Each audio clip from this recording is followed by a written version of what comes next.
It's supposed to feel.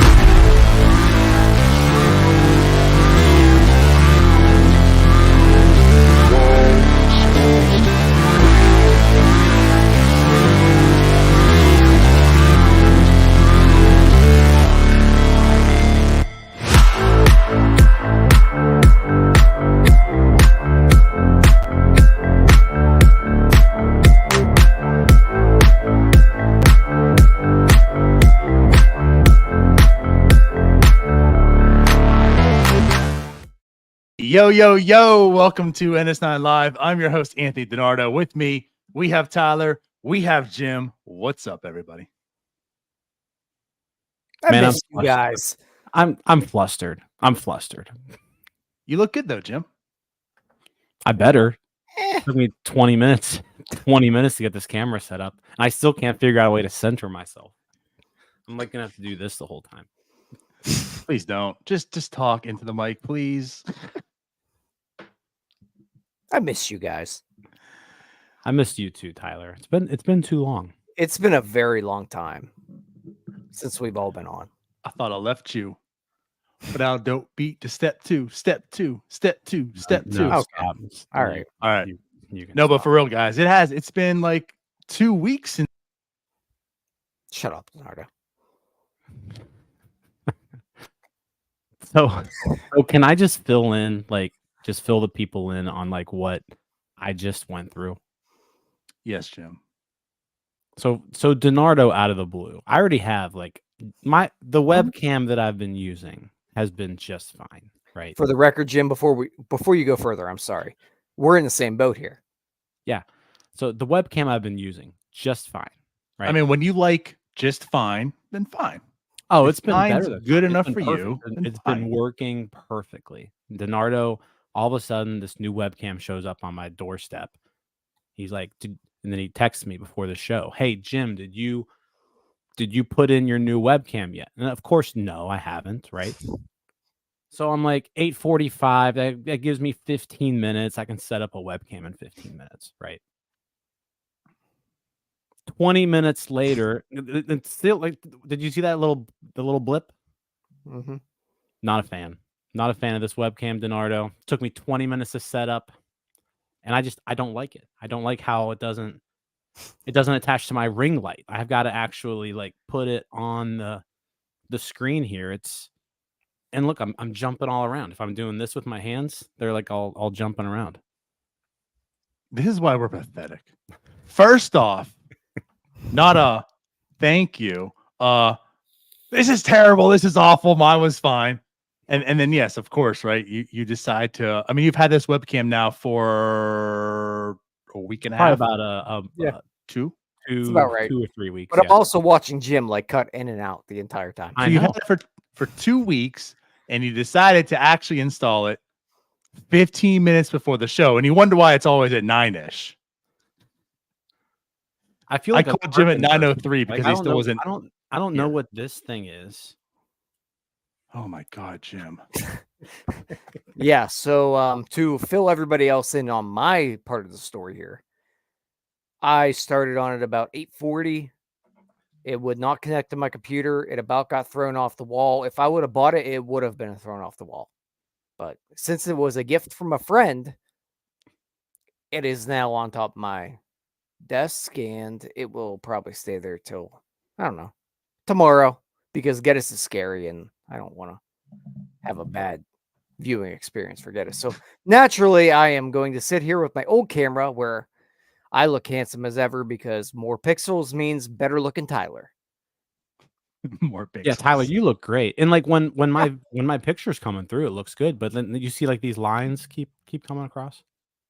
That sounds like a USB port problem. Guess gotta call up the Geek Squad for Boomer Jim. Anyways, the sad thing is this isn't even like the worst part of the show tonight. This is actually like the best part of what we're talking about. Anyways, how about them buckos? Real quick though, isn't it amazing how much you forget about computers within like 2 years? Trying to install this thing was the most frustrating thing ever. I could have done this in like 5 minutes. Probably. You guys are so old. I'm just saying the old one was perfect. Yeah, Jim, we're in the same boat. We're just slow and steady wins the race. Let me just roll with what I got. I don't want to change. I'm good. And Donardo tries to be a nice guy. And Just he the gets worst. poo-pooed on. So we're looking for two new co-hosts. If you're interested, reach out. Looking to replace these two guys. Must be able to hook up a webcam. That's really one the only thing requirement. you need to do. I mean, if you don't even have to do that, honestly. Here's the other thing too. Like, I feel like I'm not even looking at the camera because it's like so high up. Like I'm looking and like my eyes aren't. They're not looking in the right spot. You're just the worst. I What can't are even we ask doing you to here hook up tonight? a webcam. Like this is where we're at. Just you know what? Just here's a new webcam. Hook it up. Jim, If- find some neighbor kid to do it for you. Donardo, if Jim did not have all the ins and outs of the winter meetings, like I would have been the prime invite over Jim. For sure. Oh yeah.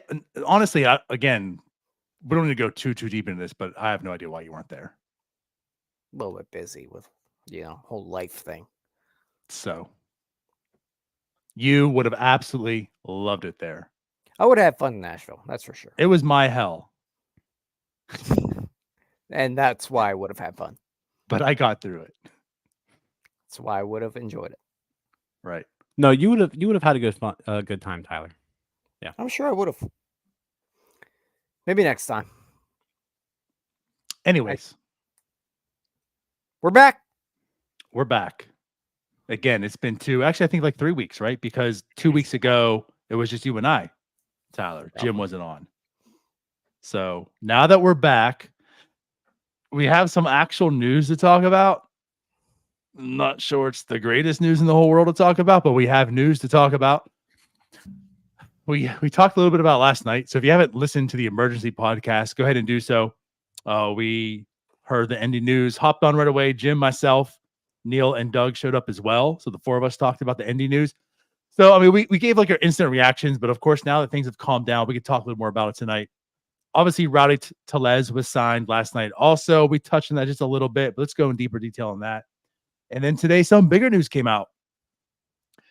It was, I guess, good news, right? But it's not like the good news we were waiting for. So the Pirates finally settled their TV deal. So they've partnered with the Penguins for SportsNet Pittsburgh. So let's talk about those three things. Where do we want to start? I mean, let's start with Endy, right? I mean, that's the biggest news. Okay. I feel like Jim's going right for the jugular. We said a lot last night. I'm kind of interested in just hearing, kind of what Tyler has to say about it. But yeah, definitely bad. I mean, you were counting on Endy to be a big part of this team next year. And now we know why Henry Davis is going to be a catcher going into 2024. I mean, you've got to rely on him. Like, you really need to rely on him. And this now opens up a spot where they've got to acquire an outfielder now. Whereas before, I think they may have been able to get by.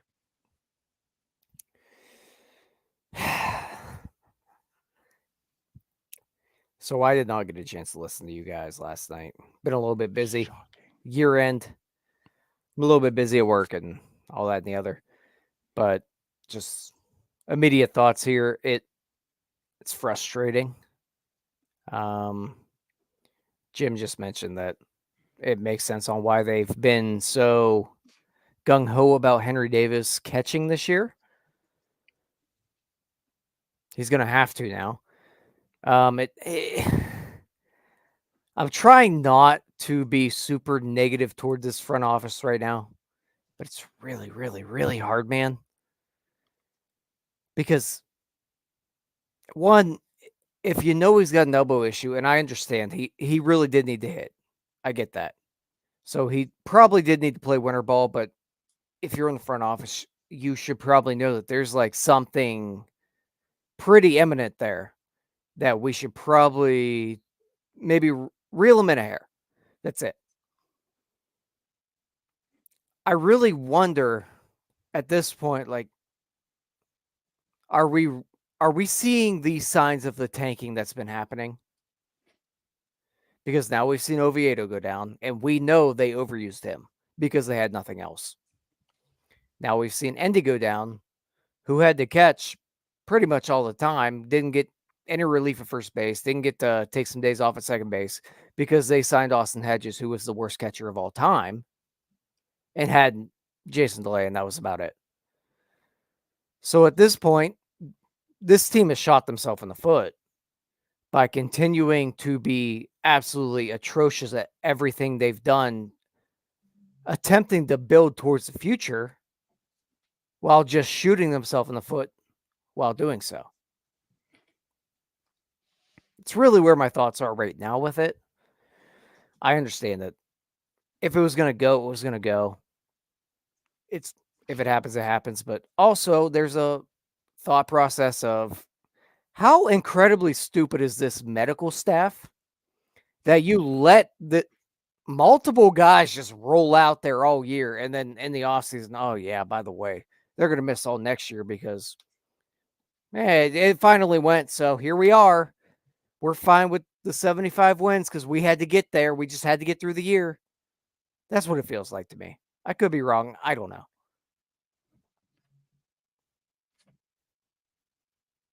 James. Yeah, I mean, the Todd Tomzik press conference of terror that's kind of been happening every week for the last few years is a little old. You do seem like I'm not a medical professional. Like, I'm not going to say that the dude's not doing his job, but there has been a pattern where injured players seem to take longer to recover from their injuries than like what we've been told, the normal recovery time is. There seems to be a lot of relapses in rehab. There's a lot of times where a player will be hurt. They'll go back and they'll play a little bit, and then they find out that, oh wait, no, he's actually been playing with a broken hand. That happened with Henry Davis last year, 2 years ago.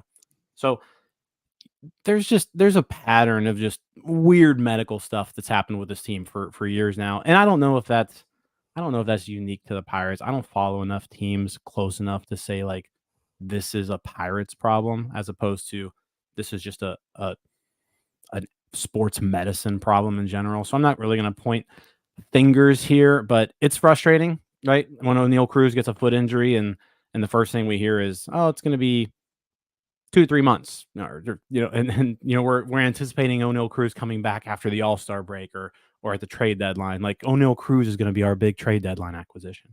And then next thing you know, he's out for the entire year, not even walking yet. He's not even running. So it's frustrating. I don't know what to take of it, to be honest with you. Like I don't really know what to think because I just don't know enough about sports medicine in general to know if this is unique or not. Sorry to cut you off before you talk, Nardo, but also I think you can go back further than that. Even like JT Brubaker, he said he had elbow issues like 2 years ago, and then all of a sudden he has Tommy John. Like, what are we doing here? Velasquez this year had the arm injury, got put on the IL, like came back, and then got and then was done like one start later. Like there are legitimate. If somebody smarter than us wants to dig into that, I'm sure they could pull some scathing things about him.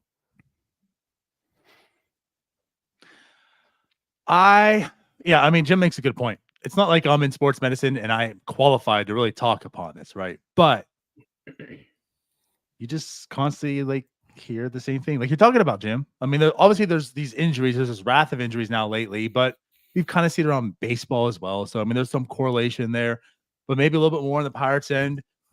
And like, right, the length of the, like, first off, it always seems as if like, we're not sure. And then it's like the worst case scenario happens after they've like pedaled for like 2 months, like talking about it. Right. And it's like, all right, we're having Tommy John now. And it's like, well, why didn't you have it 2 months ago? Like maybe someone could have been ready in, August instead of out the whole year or such.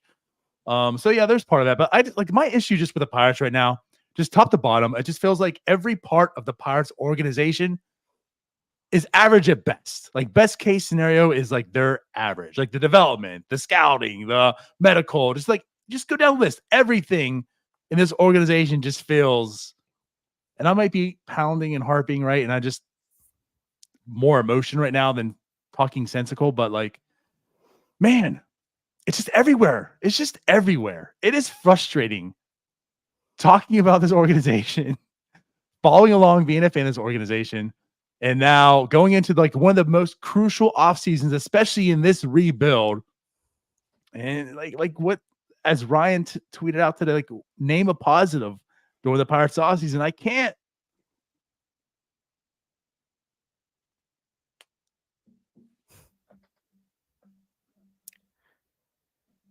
I said to somebody earlier that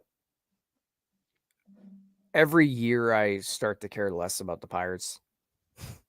And I'm sorry, I know we're on a Pirates podcast. I'm never going to not care about them. Like, but my feelings towards them, it's like we're turning into a long distance relationship. Like they're getting old on me. I'm ready to move on. Like everything they do is just wrong. Can we do one damn thing right? Like even just losing an Endy Rodriguez should not make us all just throw our arms up and say, well, we'll try again in 2025. He wasn't good last year. And all of us, I'm assuming here, collectively, at least myself, but I assume you guys are on the same page as me, that it just feels like, okay, well, 2024 is probably out, not to mention the entire offseason at this point. But I have an incredibly hard time seeing this team be just the slightest bit better this year than they were last year. And they were god awful last year outside of 1 month. Well, 2 months, maybe. Okay. It felt like 1 month. They sandwiched it in with pretty solid months. The middle was god awful. They won 75 damn games, and we're parading around like, that should be the first step. They sucked, and they're going to suck again. So now, if they sign people tomorrow, then maybe I'll be back on the bandwagon. I don't know. Yeah, so I'm not here to say that like we should be optimistic by any means. But I will say this Endy Rodriguez injury, as much as it hurts, like and more than anything, it hurts Endy's development, right? Like this is a year of Endy's development that is just gone, kind of similar to Cruz last year. Right. I think that's the biggest detriment to the team here. The Pirates still have an opportunity to take this lemon that they've been given and turn it into lemonade. If they're able to lemonade, yeah, maybe Panera lemonade. Yeah, if they're able that's how I to see it right now. If they're able to take this situation and Henry Davis is able to actually assert himself as a major league catcher, and they go out there and they find a half decent outfielder, which there are plenty available, whether you want to go on the free agent market or via a trade, and you can attack it a few different ways. Do you want to find a center fielder and then move Sawinski to right?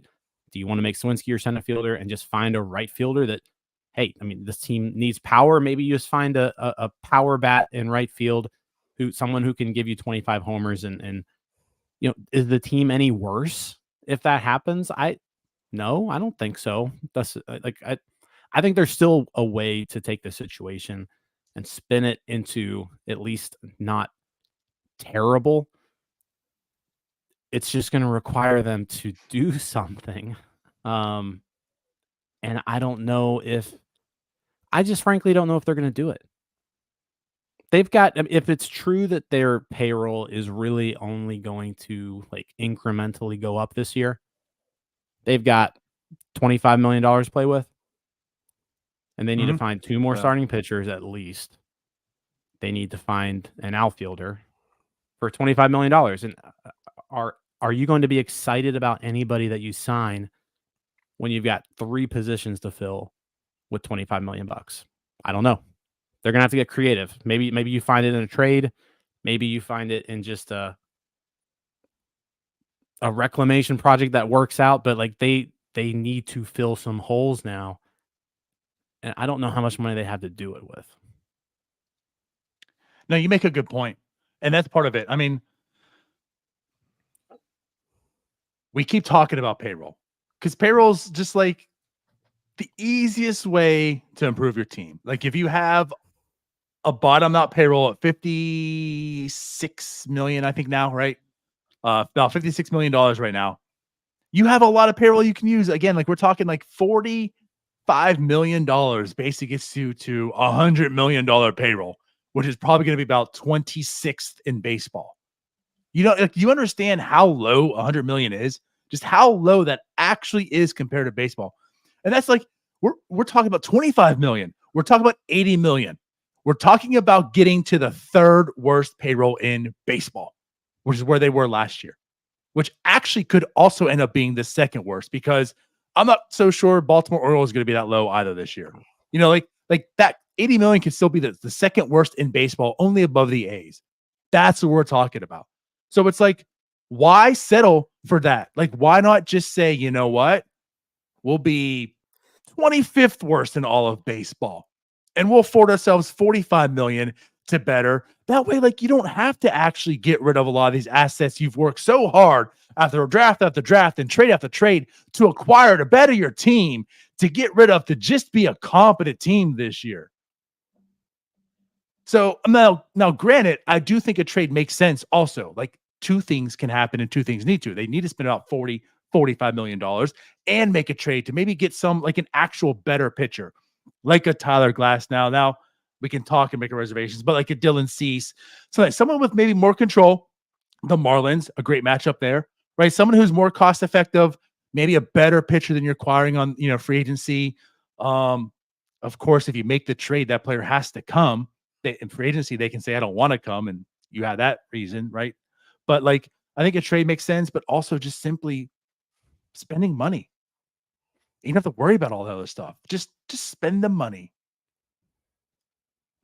Guys, how many years in this rebuild are we? This is 5. This is going to be year 5. Yeah. So this is year 5. Who going into year 5 can you count on to be a productive Major League Baseball player? Ryan Reynolds. That's not even. No, I don't even. I'm just saying who has Ben Sherrington acquired in these 5 years going into 2024. Who can you count on to be a productive Major League Baseball player in 2024? I count 0 people. David Bednar. Okay. Okay. Actually, yeah, fair. Yeah. Okay. And yeah, that's probably it. That's absolutely god-awfully pathetic. I wanted to say that he should be fired, but I'm going to be nice right now because I feel like that'd be extreme. But the like, point is that's valid. Pathetic. The point is valid. And it's not to say that no one can have a productive year this year. It's just that's why this offseason is so important, because there has not been one person that has shown you their worth yet. So everyone has to improve to just hopefully become an average baseball player. We're not even talking about good, right? It's like, that's why we talk about the Reds so much. And like, I'm not getting that rabbit hole. But anyways, why we talk about the Reds? Like, their prospects came up and they produced. If you're a Reds fan, you're feeling a lot more confident and comfortable in your team going to 2024 than you are as a Pirates fan, because all your prospects came up and none of them produced outside of Jared Triolo for that 5 weeks and Carmen Majinski for his little stint he was up. That's it. Yeah, and throw Jack Sawinski, like, sure, he might be average. Yeah, fair. I mean, Sawinski, obviously, we all have our thoughts on him. The ups and downs are crazy, but overall, he's been at least a Major League Baseball player over the last 2 years. But I don't know if you can necessarily count on Sawinski for anything. going forward. You hope you can, but not to the extent that you can count on Reynolds and Hayes being, at least 2-win players minimum. It's not good. Like where they're at right now is not good. And I'm not saying that they can't dig themselves out of it. 2013, like Neil Huntington really hadn't acquired anything. Well, I mean, he did a little bit, but through the draft and development, there wasn't much really coming up that they won with. So you can do it, but at that point, they absolutely caught lightning in a bottle and also had an MVP player on their team already and 2 other players that were pretty good. Right. No, good point. Now, I do want to say, Mark did bring up Oviedo. I think you can say Oviedo. He proved himself last year to be something, but the problem is he's gone this year. Yeah. Like, again, I'm you're just saying, not coming into this year 2024. saying, Yeah. I'm confident in Oviedo because he's got Tommy John, so he's out. And like you said, Skeens, and the same thing about him. Like, he hasn't proven anything yet. You hope there's a reason he's #1 overall pick, but he hasn't proven anything yet. He could simply come with the majors and do what every other prospect did and be bad. I mean, you look at it, the can't miss pitching prospect. There's no sure thing, right? Like Paul Skeens' best pitching prospect since Steven Strasburg, right? Is what everybody has touted. But there was a guy who wasn't that far off that 2 years ago, and he can't even get double A hitters out, and that's Jack Leiter, like another guy who just completely dominated college baseball. Was heads and shoulders the best pitcher in that draft, and the dude can't get out of double A. So like you never really know. Putting all your eggs in the Skeens basket, I wouldn't recommend doing that. I think you do have to count on him though for something. Maybe not this year, but at least in 2025. That's another thing. I mean, you too. feel Like, good about him, but you feel good about him, but like you can't like confidently say that he's gonna just hit the ground running right off the bat. He also, like Tyler and I think we can definitely answer this. He does ask this: is it time to move Bednar? And I No. guess like maybe now's the time to just talk about this. Where's the direction of this team going? Jim says no. Tyler and I have been on the trade Bednar train about 2 years ago. I would listen. I would. Let me phrase it this way. We believe the direction of this team is still they want to compete. How serious they are about it and what they're going to do to invest to do that, right? We're not sure yet. We'll find out. We have our reservations. But if this season is looking like, okay, this ain't it either, is it time to trade Bednar? No, it's never time to trade Bednar. It never is. Okay. You're the Pittsburgh Pirates, and you actually have a player who, 1, is really good, and 2, actually wants to be on your team and would probably take a hometown discount because he loves the Pittsburgh Pirates so much. You've got a guy who the fans love. Like at some point you've got to be a serious franchise and say, you know what? The guy who wants to be here, who's really good, who everybody loves, we should keep that guy. So I guess my argument to that, like actually in Jim's favor here, would be that I don't trust Ben Cherington to get anything worth a shit out of David Bednar. That's true. You're going to trade David Bednar for what? A light hitting He's second shown baseman in Double-A? no ability to get any talent. None. He got Endy Rodriguez, who I think we all like, but hasn't shown anything yet. And he got David Bednar. And Jackson Weski that we all hate. He's gotten nothing. We don't out of hate, trades. but No, I he's don't like frustrating. him. I don't like him. But regardless, like I don't trust them to make that trade. So I'd probably hang on to him, but I would listen at least. Oh, you Not always right now. listen, but like you would have to be absolutely blown away. Absolutely blown away. Yeah, I don't know. I think well, I'm the type I'm always going to listen regardless for the most part. You know, like that's as a GM, you just do that regardless, right? You listen.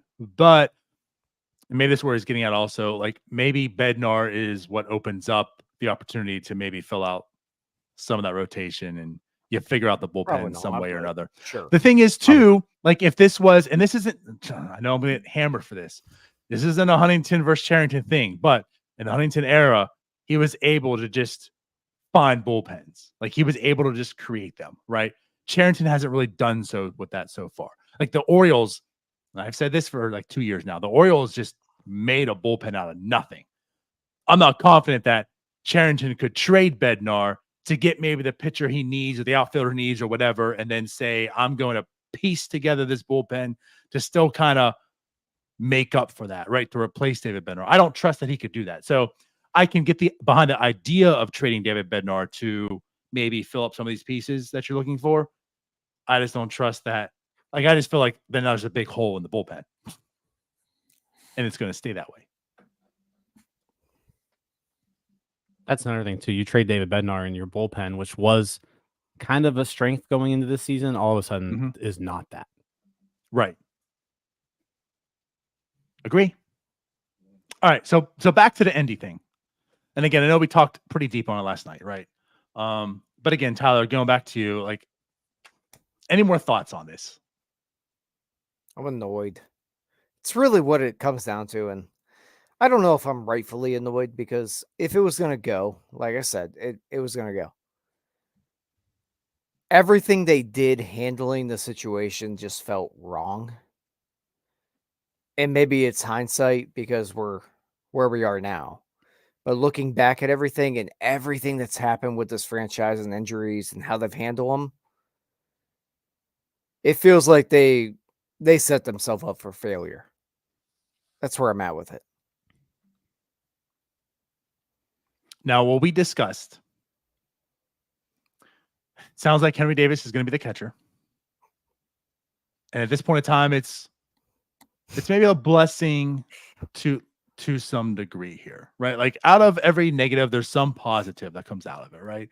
And I guess the positive out of here is we will find out if Henry Davis can catch, and he's going to get every opportunity to do so this year.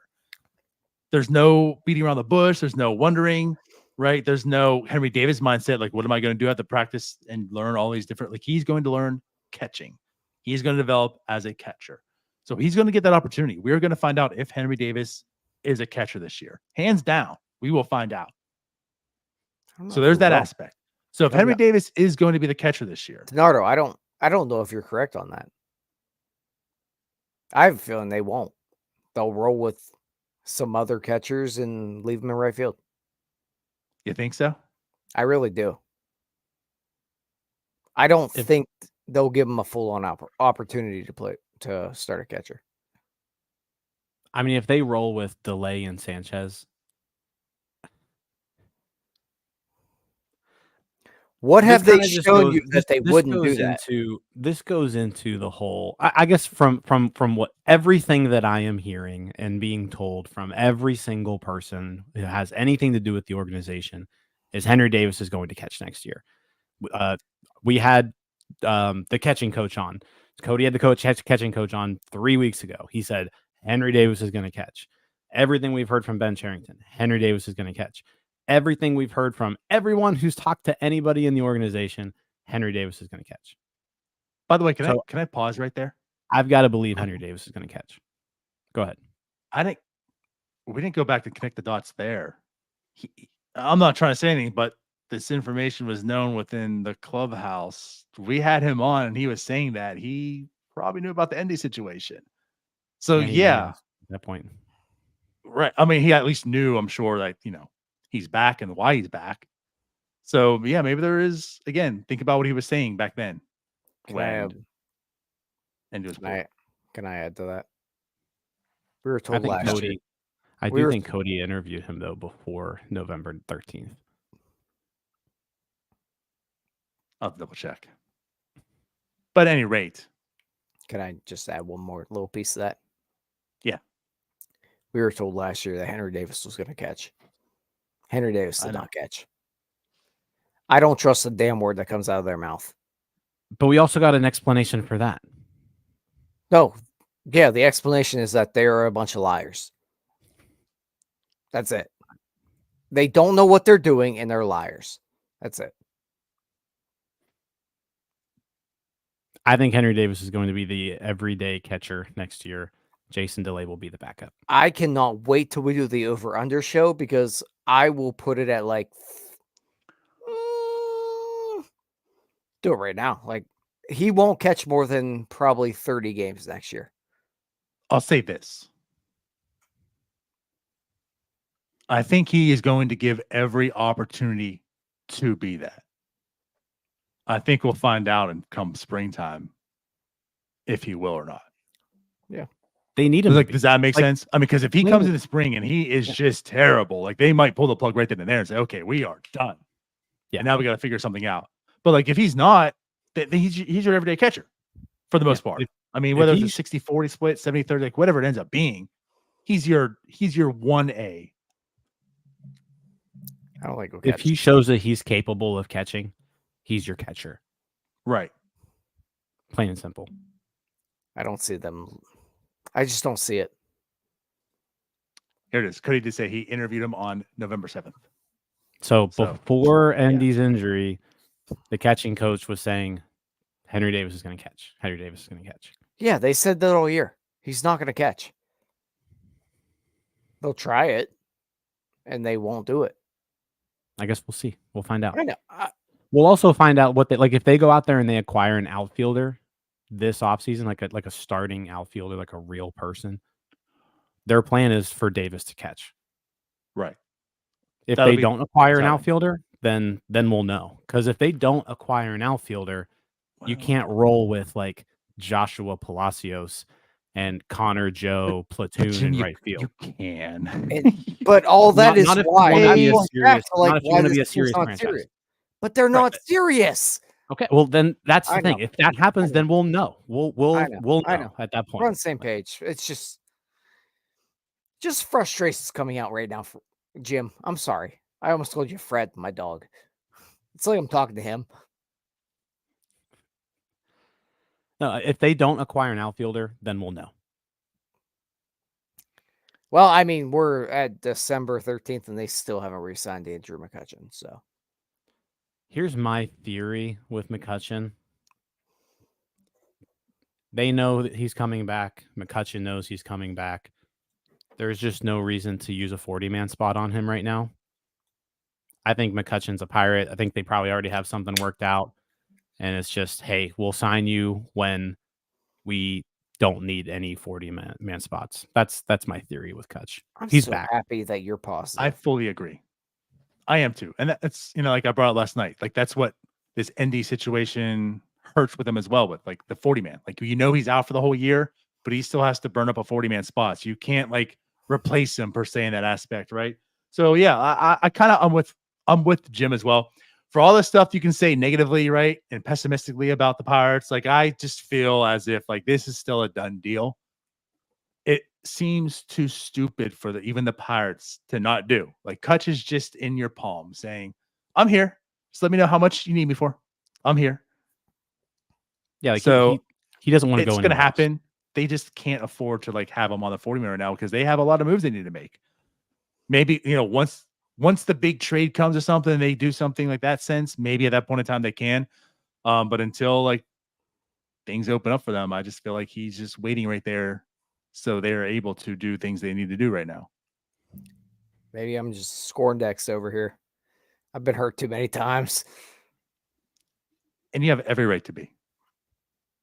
Denard, you just signed Rowdy Tellez. So I mean, before we get into that, Donardo had a great blog about it, actually.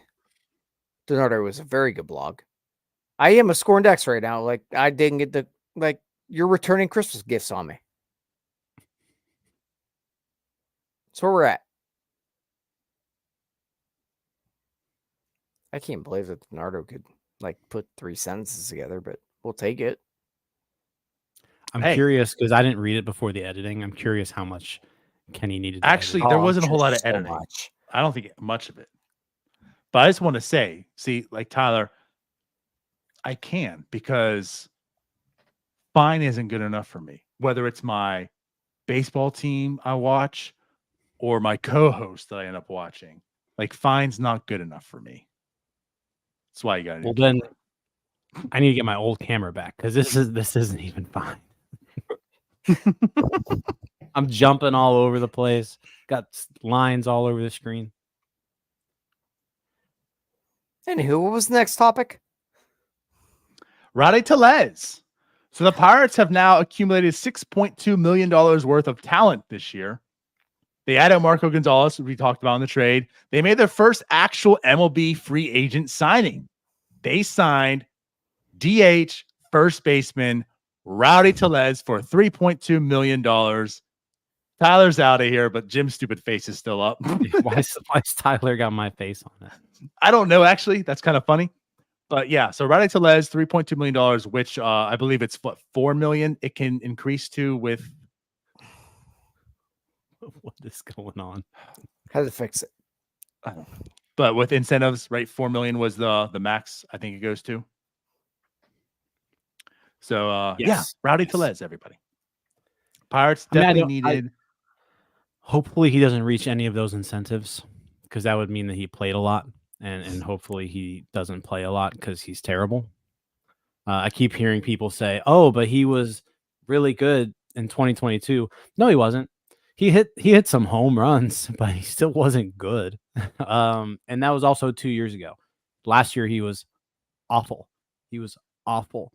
I don't anticipate him being good this year. If he is, cool. But yeah, this is I said it last night, and I'll say it again. At some point, if the Pirates want to not, if at some point the Pirates want to be better than they've been in previous years, they need to start doing things differently, right? Signing Rowdy Tellez to a 1-year, $3.2 million deal is the exact thing the 2021, the 2022, the 2023 Pirates would have done. None of those seasons were good enough, right? So if you want to be good enough, you have to not do those types of moves. And that's what this move is. This move is exactly what the 2021 Pirates would have done. You're not going to get better by doing this. Plain and simple. Like, could Rowdy Tellez give them similar production that they got last year? Sure. But guess what? They need to be better. They need to be better in 2024 than they were in 2023. They need to be a lot better in 2024 than they were in 2022. This is not better. It might be the same if all goes well, but odds are it's worse. That's the problem that I have with this deal. Now, they may have something else up their sleeves for first base. But again, we're talking about how much money this team has and how many holes they have to fill. If you add in that they need another first baseman on top of this, that's just another thing that they need to do. We talked specifically about Rowdy. I feel like Rowdy. If not, it was like the category of the Rowdies when all the players were non-tender. Because by the way, Rowdy Tellez was simply non-tendered. His team said, "You're not good. We don't want you anymore." He's a cast-off. It's not like he's a free agent because his contract ran out. His team said, "You're not good. We're getting rid of you." And he was non-tender because no team was willing to trade for him because they didn't want him either, right? So again, that's the category of player we're talking about. That's the talent of player we're talking about. So all the other teams were kind of like, "Yeah, we're good too." And he signed for $3 million. So it also tells me the other teams were like, "You know what? We're good too." So for the people that are like, "Oh, you guys, he is good. Look what he did in 2022. Like, this is a great." He signed for $3 million to the Pirates. Like, it doesn't sound like there was too much of a bidding war on him. It doesn't sound like too many people wanted him. So it probably means to me as well that I'm more confident that he's not a good player than he is one, right? But let's say this. Okay, let's put it this way. I don't hate the deal in the sense of like, just hate. This makes no sense. This is dumb. He's awful. Like, to Jim's point, it could work out in that way. You know, like it's only $3 million. Like, the way I look at it too is like, it's only $3 million. There's some upside because he has a ton of power. Like, what if he does become a league average hitter? But you have to work the platoon. So he's working on the better half of the platoon, which is the right side. So his numbers get inflated in that sense. Like, what if you're able to platoon it and it works out? It's in total between him and Connor Joe, like $7 million you're spending, or actually probably less. And it works out to become like a 2-war player, like you're saying, like last year. Okay, that's cool. The problem is he's never been a 2-war player. He's I'm never saying been the a combo, 1-war player. the combo of like him and Joe, right? Okay. Becomes like a Okay. 2-war player. Like that's where it's cool, right? But the thing is, like, in a vacuum, that's how this is good. Like, it's only $3 million. It's not that much of a risk. If he ends up being league average, it works out. But when all your deals are looked at in a vacuum, well, if this in a vacuum is okay, and this in a vacuum is okay, and this in a vacuum is okay. Well, when all adds up and you have just bad players, you know what I mean? Like, it's like, that's what you're getting at, Jim. It's when all of them have to look at in a vacuum to be okay and sympathize and agree with it. It's still not good for the team. Like, the team has to get better. And this doesn't make them better. This isn't going out there and finding that guy who you say, I'm confident you're going to do it. Here's your money because of that confidence. Go do it. This is just another guy of, well, this goes right, that goes right, this goes right. It's fine. It's good enough. The only way I was okay with this type of stuff, and this is what we talked about in the Starbucks out there on tender, was if first base was the position they have to kind of punt on. Do something like this, right? Platoon Connor Joe with someone else. It has to be because they went out and they invested their money into pitching. They went and got Jordan Montgomery. They went and got Eduardo Rodriguez. Like, they went and did that. The problem is it doesn't look like they're doing that. So they're doing type C and D starting pitching, and they're doing type D and F for here as well. And that's the problem.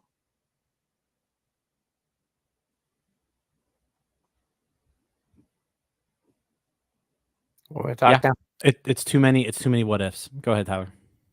No, you're fine. I already said my piece. Okay. Well, I wish I could say the F word on this show, but I've grown up and I can't do that anymore. Financial flexibility. I've done it plenty of times. You're good. Yeah. No, I would like to call. Well, we'll wait. This signing sucks.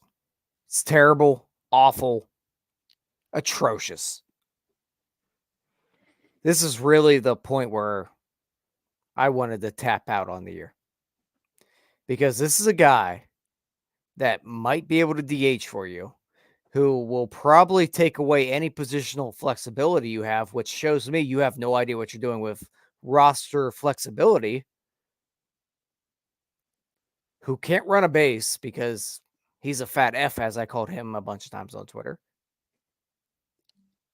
You basically re-signed Daniel Vogelbach, who was fine with the Pirates in his little short period of time, but honestly, he added nothing productive to the team.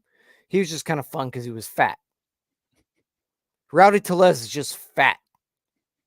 He sucks. He was fun in Milwaukee that one year when they got to chant his name and blah, blah, blah. He sucks. He's terrible.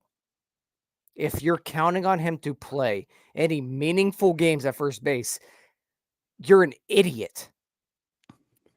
What do you think about his PNC Park splits? Don't Tyler, care. what are He your thoughts on that? sucks. He can't hit. He ran into a few baseballs one year. Good for him. He's just one of them NL Central first basemen who is fat, and for some stupid reason, everybody loves him. Honestly, if you think about it, there's been so many fat first basemen in the NL Central that people love that end up just being terrible. Like, think of Fat Adams. He sucked. Daniel Vogelbach. Really good against the Pirates. Can I just say something to that though too? And Jim? also, like I Rowdy Tellez, though, his numbers would probably suck if he didn't play against the Pirates.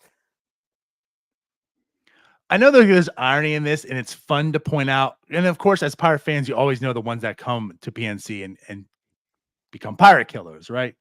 But like, can we also just point out, it's not that hard to be a Pirate killer, because all these years we're talking about, right? Because Like, they suck. Do you know what the Pirates rotation was? Like, Tyler could have also been a Pirate killer if he were just given the opportunity. Exactly. You know what I mean? Like I get, again, this is funniness, but I think we play way too much into, well, you know what, he hits really, really well at PNC Park. Well, you know what most people kind of do because they're facing Miguel DePozo.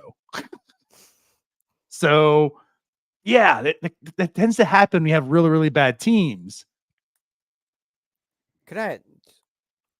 I'll get away from the whole fat part of my argument there I had going. But yeah, he's fat and he sucks. But honestly, though, if we look back to April and May, the Pirates were at their best when they were able to be very aggressive on the bases. They were able to do little things very well. Rowdy Tellez does not add anything to be able to do that. He can maybe hit the ball over the wall every now and then. But when we're talking about the way this team is going to be constructive, it's probably going to be athleticism. We know he don't add that. Yeah, he definitely doesn't. And I mean, it just comes down to it. He's been in the majors now for parts of 6 seasons. He plays first base, like you said. Like there's no Not flexibility well either. here. He's a first baseman / DH. That's what he is. And he is a league average hitter at best over the course of his career. Like he's just not good. Like I'm honestly surprised. I mean, the home runs, I guess, are the reason why he's even still in the league, because otherwise, like, I don't really know what the point of a league average hitting first baseman is who can't really do anything. I guess there's not really much value here because he signed with the Pirates quite early for $3.2 million. That's just kind of what you've got to go back to. Like, guys, good players don't sign 1-year deals for $3.2 million. Like, it just goes back to my original point that at some point you need to do something that the 2021 and 2022 Pirates wouldn't have done. And that's what this is. This is a move that a bad team makes. Good teams aren't signing Rowdy Tellez to 1-year, $3 million deals. Right. Kenny brings up a good point there in the chat, though, about him not being good at defensively at first base. Like, we're talking about a team that we potentially have O'Neal Cruz back at shortstop. Rowdy Tellez at first base is a nightmare for that. He can't move. He's fat. I'm tired of signing fat people.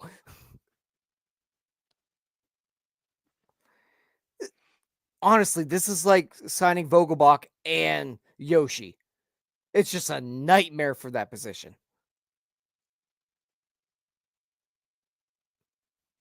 Yeah. And Choi. I mean, But see, I'll tell you what. I mean, I'm this okay could just with be me, Choi. but I like the Choi deal much better. Like I like Choi as a player better than I like Tellez. I would agree with that. And he's been consistently, again, like he's not great by any means, right? But he's been a major league player. And he's been consistently that. Now, last year, of course, injuries was like the big problem for him too. But like consistently a major league player, where Tellez just keeps going up and down as well. And like he grades out to be, he's literally a 0 WAR player for his career. Like for his entire career. 'Cause he's 0 WAR. terrible. For his entire career, he's a 99 weighted runs created plus, which is below league average. I mean, it's right about league average, right? Technically. But then you look at like what a league average first baseman or DH is, right? First base last year was 108 weighted run created plus. DH was 110. At Rowdy's season, everyone's claiming like hanging on to like, oh, he was a good hitter in 2022. That equals out to being a league average player at his position. So like even at his best, it's just fine, which is okay. Like, again, that's okay, but that's at his absolute best. And you got to imagine after having a 78 weighted run created plus last year, like he might not hit that. There's a good chance he doesn't hit his best to be a league average player. Yeah, and it's also only okay if like you can make up for it in other areas. And right now we have 2 starting pitchers. We just lost our starting catcher for the year. We have a second baseman who, like our starting second baseman is going to be someone who just lost rookie eligibility, and has absolutely no track record in Major League Baseball. That's who our starting second baseman is going to be. Whoever pick who you want to name it. Probably going to be Piguero. But there's just too many what ifs on this team, and it just kind of keeps going back to that. Like, there's too many what ifs, and you can't rely on this many what ifs because not all the what ifs are going to come to fruition. Most won't. I'm retiring. I'm done. The Raptors Come is on. going up. Hang it up, baby. Like the But more you're we right, talk Jim. about it, And that's the what more spending it's- money does. You have all these risks. There's a lot of what ifs. So add some insurance policies. That's all we're asking for. And Rowdy Tellez and Marco Gonzalez are the opposite of that. They're just more what ifs. And that's the problem in these signings. You haven't went out and bought your insurance policy. You haven't said, you know what? Piguero might not hit. Henry Davis might not hit. Trillo might not hit. Nick Gonzalez might not hit. O'Neal Cruz might not come back and be the guy that we still anticipate he's going to be because he hasn't still proven himself yet. Yeah, right? We haven't gone and said how good right. O'Neal Cruz is. Yeah. Right. Like there's no insurance policy saying, okay, well, you know what? We have the stalwart of first base now. Like we have this guy that we can absolutely count on. There's that. So as long as he's doing this, you got Reynolds. We kind of believe in Hayes. You're starting to piece it together, and we haven't gone to the rotation yet, right? But again, like Marco Gonzalez is just another what if. So you have Mitch Keller, and we have no idea.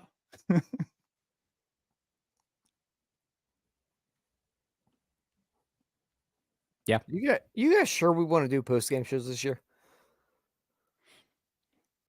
Well, I'm sure Jim might not be so comfortable because he might get, regulated to the post-game losses being last place. Him and Neil, they're, in the Bucko Mike power poll. They're at the bottom. 1. Yeah, so Tyler, you're good. You'll be doing nothing but wins. Right now, I'm still in the win column. I feel like I might hang it up on top. I feel like I want to put up that Trump video where it's like, see, we're last. That means we're actually in first. At any rate, do we want to move on to at least some positive news and talk about the TV deal? I thought you said positive. I thought you said positive news. What's positive? Let's do that. Yeah, let's do that. That's a positive. I mean, that's not a negative. We're grasping at straws. That's probably the best news that's come out so far this offseason is the Pirates, they have a TV deal. We know what direction they're going. They've joined the Penguins. They have, go ahead. Now I'm thinking the name of it. SportsNet Pittsburgh, right? Yeah. Pittsburgh SportsNet. Is it Pittsburgh SportsNet or SportsNet Pittsburgh? I think it might be SportsNet Pittsburgh. I'm pretty sure. SportsNet Pittsburgh. Yeah. Yeah. You're right. Look at me. I was with you. Yeah, come on, Tyler. Pound. Boom. At any rate, though, so that's done. Me personally, I thought this is the best route for them. I thought this is the best route for the consumers. This made a whole lot of sense. But I don't know. What are your guys' take on this so far? From a revenue standpoint, it's the best possible option for them. I'm still not sure just how comfortable I am with the Pirates TV revenues being somewhat dictated by the group that owns the Boston Red Sox. You kind of like they had an interview today with Travis Williams, and he said the league is very comfortable that there's no conflict of interest, but I don't really know how there can't be a conflict of interest there, because at some point you're gonna have to fight over, how does this share work? How much do the Pens get? How much do the Pirates get? And the more the Penguins get means the more the Fenway Sports Group gets, which means that's an indirect, conflict of the Pirates. So I'm not thrilled about that, but I mean, at this point in time, it is what it is. It's a short-term solution for a long-term problem. Like at some point, the whole cable system is just going to collapse altogether. I think we probably still have a good decade or so, before that happens. But it's something that they're going to have to start figuring out how to replace these lucrative TV revenues that they've had. Their deal with AT&T SportsNet was giving them $50 to $60 million a year. This deal will not give them that. If I had to guess, we're probably looking at $35 to $40 million a year. They didn't actually come out with any numbers here, but they did say that they probably aren't getting 80% of what they were getting before. So you do the math there, and 40 million is probably where you're at with this deal. So it's a little bit of a hit from a revenue standpoint, but it gets the most eyeballs on your product, which is important. Mm-hmm. It also is just some continuity. Like for decades, Pittsburgh sports fans know that, hey, when they turn on this channel, this is the channel that Penguins games and Pirates games are on, right? It's going to continue to be that way, which is good. It means more people are going to be able to find the game and watch it. Because if the Pirates had chosen to go with like a streaming option where like you had to sign up, I don't know how many people they could have sold a season subscription to, if we're being honest. There's not too many people who are like lining up wanting to pay money to specifically watch the Pittsburgh Pirates. I'm very much with Jim. Same boat. I don't love that they're with the Red Sox, but I'm speaking as someone that's a fan in market, a cable subscriber myself. I think I don't know if it's good for the team. I mean, I don't know the ins and outs of it all, but all things considered, it seems like short term it's a better solution to have revenue for the team, because if, like you said, Jim, if they were to go to that internet model, that might have got ugly really quickly. All things considered, I'm good with it. I'm happy that I can probably continue to watch the team on my cable television. Yeah, I think you all hit the head right there. Like, honestly, this, I think, was the best move for consumers. And if the Pirates were smart, they want to make sure this is available to as many people as they can. And this was that option. MLB was certainly an option of, like Jim said, you got to have people sign up. You're going to lose a lot of viewers. Like, they have to pay, so it's a premium. So, like, there's more revenue per person in that sense, right? But you're going to have a lot less people. And now a lot less eyeballs in your team. And especially a team that might not have a great product, you might lose a lot of eyeballs. Like, is anyone going to go out there and really pay for this team, especially the offseason we're having? But regardless of even of that, like, it's still the Pirates. Is anyone going out of the way to pay? Of course, I mean, there are some people, but you're cutting that pie way, way, way down, when opposed you're just doing what you've always done before, and it's out there on TV. Now, the thing I do like about this, they did mention that streaming is something they want to happen ASAP, right? So, like, it's going to be on their TV like normal. But for the people who have cut the cord in market, like, that's a problem. And that's why, hey, Ryan's on our NS9, right? Ryan's in the same situation. Like, he's cut the cord. He can't watch Pirate games because he's one of those people. It seems like what Travis Williams says, they're on that ASAP. They want something done where there is going to be a streaming product as well. Now, that adds more revenue. Like, so that's good. Like, they're going to do that. Maybe they're going to be able to find a way to cater to everybody. And maybe that gets the back. I don't think they're going to get back to like the 50 to 60, right? But maybe that gets back closer to that number. Like, they're not there yet, but maybe they add that streaming and they sell that. Maybe they can start making up for that in that sense. So, like, I like, it seems as if they're getting everything they want. Now, the dirty part about it is, like you mentioned, like, it's Fenway. So it seems kind of dirty. But I guess the way I look at this is, it's almost like an in-division trade. If it works out for you, don't be spiteful and just not do it because it's someone in division, right? Like, this is the best move for the Pirates to make. Don't spitefully turn it down because the Red Sox might also profit on this. They are. But this is the best move for you to make, so do it. It just sucks, and it's just weird. It's just a weird situation that, like, Fenway is paying Bob Nutting. and Bob Nutting's making money for Fenway. You know, like that's just weird. But that's just the weird thing about this and whatever. Now, what I will say about this also, yeah, so Mark said this is the other thing too. Like I'm kind of a fan of NESN. Like what they do up there, and that's what I'm hoping and anticipating is going to happen with this as well, is like the content they produce. Much of I think what people are used to, right, with AT&T, all the content they have and stuff. But I think there's going to be a lot of different stuff as well, more content outside of just like your normal thing. So like I like what the product is, and if they can emulate that here with SportsNet Pittsburgh, I think again the consumers will enjoy this. Yeah, I mean, I think we are all kind of in the same boat here. I think this is the best move for the club right now.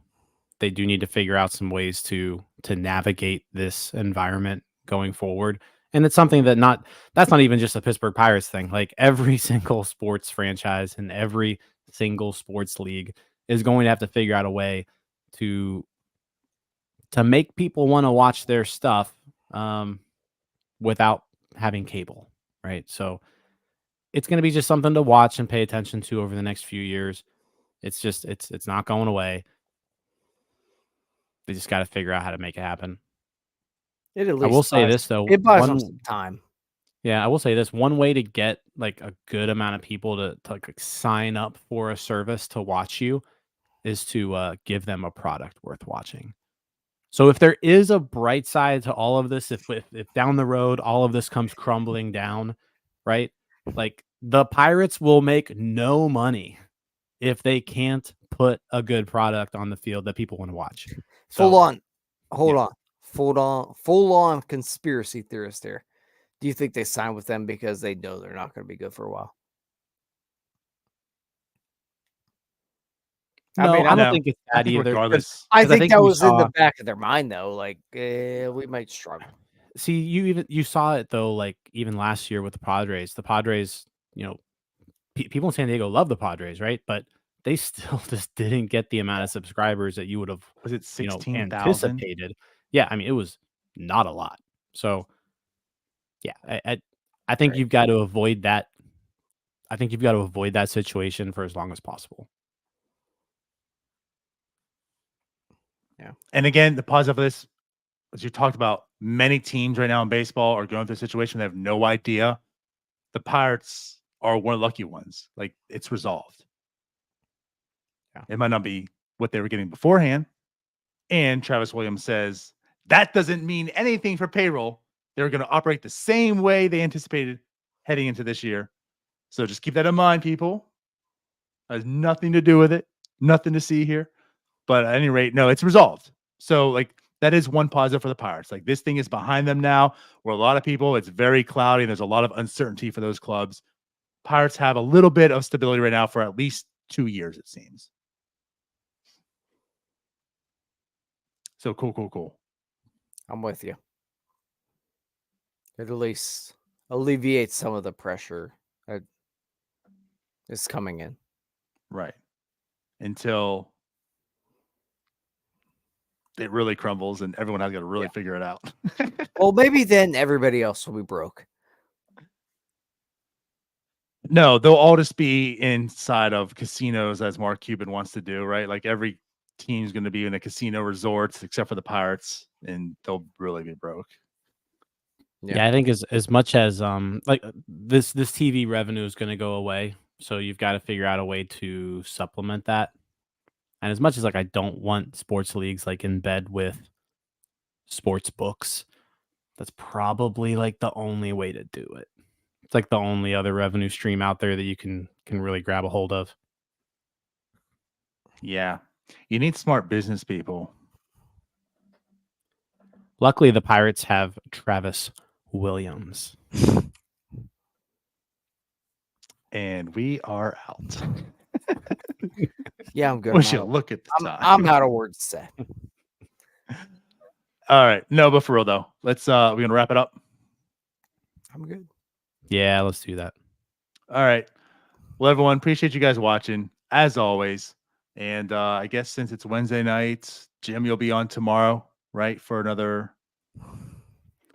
Out of the Out of park. the park. It's like the home stretch. I think this is our last sim before the playoffs. Playoffs. Yeah, the 2024 Pittsburgh Pirates, the 2024 first place Pittsburgh Pirates in September. Who did you sign this offseason, Jim? Shohei Ohtani. Playoffs. All right. Was it $700 million? Did you defer 680 of it as well? Did you do that? I want to say it was like a $350, $400 million deal somewhere in that area. You dummy. You're actually paying him money. All right. Yeah. So there's that. And then we'll definitely have some more content coming out. But at any rate, we'll definitely be back next week as well. Bye-bye. Peace out, Scouts. See you all. Hey, you all. Thank you for watching. I know we try to provide the most entertaining content that we can, and we'd love to spread it to as many people as possible. So I know it doesn't seem like a lot, but if you could take the 5 seconds to like this video and subscribe to the page, it helps out so much more than you know. Thank you, and let's go Bucks.